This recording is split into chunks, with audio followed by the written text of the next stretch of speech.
So, what is a startup visa and who is it for? Is the first question. Right. So let's give, all this webinar is going to be very high level. We're not going to go in the nitty-gritty of like the documents you have to submit or whatever. It's just going to confuse everybody. The idea is just to give everyone like a general understanding of how um, being an entrepreneur in Japan works, and within the entrepreneurship thing, we're probably going to be talking mostly about the visa, although technically there's a third part, which is actually running the business, right? We don't talk much Right. about it because most people, they're here in the beginning of the process, they're abroad, or they want to change visa like Trevor, so they're very focused on the visa.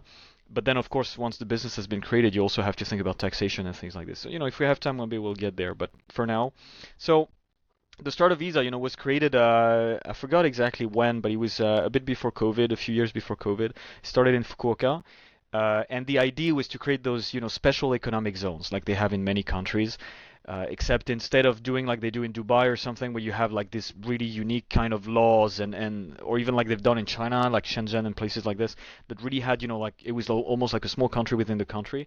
Japan just decided to tone it down and say, okay, we're gonna have this like simplified visa for people who want to start a business in Japan. So before that, maybe that's interesting. Before the startup visa, if you wanted to be a business owner in Japan, you had to get the business manager visa, and that was it. So either you were already a resident, for instance, a work visa holder, or a student, or a spouse, whatever, or you were not. Either way, you wanted to run a business, that was the only way to go, right? And especially from abroad, it was a little tricky because there are several steps that are difficult to do. And so they figured, if we can offer people a way to be residents in Japan first, before they actually have a business, before they all that stuff, then it should be easier for those people to actually start the business, right? So maybe that's how we should talk. Like if we want to use accurate words, being in Japan is one thing. You could come here as a tourist, and then usually you have 3 months that you can renew once. I mean, you leave the country, go back in. Usually you can do that. So twice 3 months per year, more or less.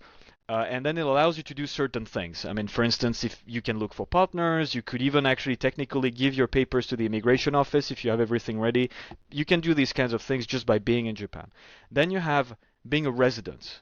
And the difference, well, first you can stay longer, obviously, depends on your visa, but it's usually at least 1 year, not just twice 3 months. And you can do things like, getting a bank account, for instance. You have access, yeah, you're part of the system, you're also paying taxes, things like that. And the idea was, before the start of visa, you could be physically present in Japan, but you could not be a resident as a business owner until you had the business created, and then you use that business to sponsor your business manager visa. And they figured, well, let's create a visa that allows people to become residents with the promise they're going to start a business. So instead of starting the business first and using it to sponsor themselves, it's like, okay, I will start a business, and okay, then we'll give you a visa so you can actually do that. And that's why it's called. They call it we call it the startup visa, but they call it like entrepreneurial activities or Mm. entrepreneurial preparation, or they have names like this. And their idea is once you get to Japan with that visa, you are supposed to spend the next 1 year, 2 years preparing to actually create the company, register, do all the paperwork, and then switch to the business manager visa, right? So this is what the startup visa is. Basically a right of residence based on the promise you're going to start a business instead of having to start the whole thing and then using it to sponsor yourself. Yeah. And I guess Was the there? main cities originally that were offering like, Kansai, Hokkaido, obviously Kanto, and then Yeah. Fukuoka, like Kyushu. But now it's kind of available everywhere. So Um, that's where the whole thing gets a little confusing. It started in Fukuoka, and then I don't yep, have the chronology in mind, but they started opening up a little bit everywhere. yep. In yeah, Tokyo, so Hokkaido, I think one was quite early. Shibuya came up in Yep. Tokyo, Because they've and got then the Shibuya Startup Hub. Sorry, right. Shibuya Startup Support, is it? Yeah. I think that's what it is, right? And that's Yep. really the start of Visa. And then Yep. in Kansai we had Osaka first, I think. That's why when I reached out, I actually reached out to Osaka. I was in Kyoto, Right. and I reached out to Osaka, and they told me, but why don't you reach out to Kyoto? I was like, what? Does it exist? And again, they had started just a few weeks prior, right? So I was like, what is that, right? And Yep. since then, we've had Kobe also joining the fray. So there is a list, I don't have it off the top of my mind, but there is a link that lists those places. Now, what's a little confusing is that there is another thing called also kind of startup visa, entrepreneurial activity thing. Um, and it has a weird name like National Strategic Zone something. So if you look at the Kyoto Ah, website, for instance, and that's where I'm getting, because what you're talking about, I think, is this thing. It's a little different. If you look at the Kyoto Startup Center, Kyosta, well, they explain to you that we can help you, and then you go at the bottom and you have two websites. You have one that is the METI, which is the Ministry of Industry and Trade and External blah blah blah. yep. That's the startup visa we're talking about today. And then you've got another website for that National Strategic Zone something, which is Ah, another startup visa, right? And that so-called startup visa is more actually a business manager of 6 months. So your status of residence, once you get your resident card, is going to be called business manager, whereas yep. the startup visa we want to discuss today is going to be called designated activities. Right. And I will not actually talk about that second visa because first I'm not very familiar with it. I haven't gone that route, and I don't know anybody who has done it. I saw recently on the Kyoto website at least that it's going to disappear. They're going to merge it with the other one. Yep. Makes more Um, sense.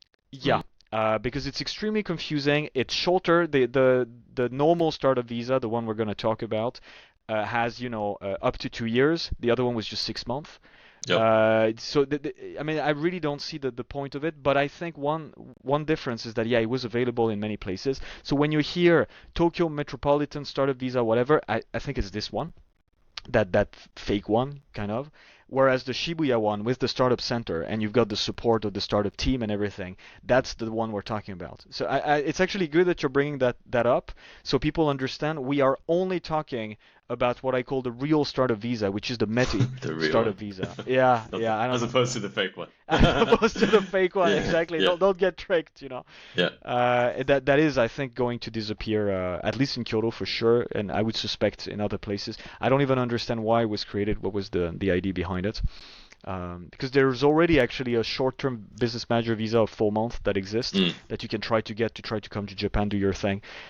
So anyway, so we're not going to talk about that. And the METI one, the startup visa we're talking about, is restricted to certain cities, but there are new ones being added all the time. So giving a list doesn't make sense. It's better to just check the most up-to-date list when people Yep. watch this, and see if the city they're interested in is in the list or not. Yeah, so I heard that if you're in Shibuya or Tokyo specifically, they want to see minimum of 1.8 million yen savings, which is basically to cover you kind of, what's that, like 150, like 15万yen per month, Per so month, yeah. 150,000 yen per month minimum. Um, Yeah, so exactly. if you apply for a work visa, like usually the minimum requirement you need is like 220,000, like Mhm. Niman. Mhm. For a startup visa, Shibuya Startup Support is looking for a minimum of, let's just say, 2 million yen, Mhm. Mhm. Mhm. $20,000. Well, it doesn't Mhm. really do that because the No, it's less yen's than so that. weak now. Yeah, But yeah, yeah. Two yeah, what's that, like million. 15,000 Let's US see. maybe? It's gonna be Uh, even less than that. I think like 13,000, 14,000 yeah, US right. dollar. There you go. And euros is gonna be for our audience in Europe. It's gonna be 11,000, 12,000. I mean, you'll have to check depending on the exchange rate. Yep, yep. Do you know if that is written in the list of requirements that they have, or No, is it? it's more just an assumed thing Yeah. because they don't specify any financial requirement like they do in the business manager visa, Correct. because they're trying to keep it open. But Mm. yeah, Yeah, so so we can bring up a little bit that topic about the criteria.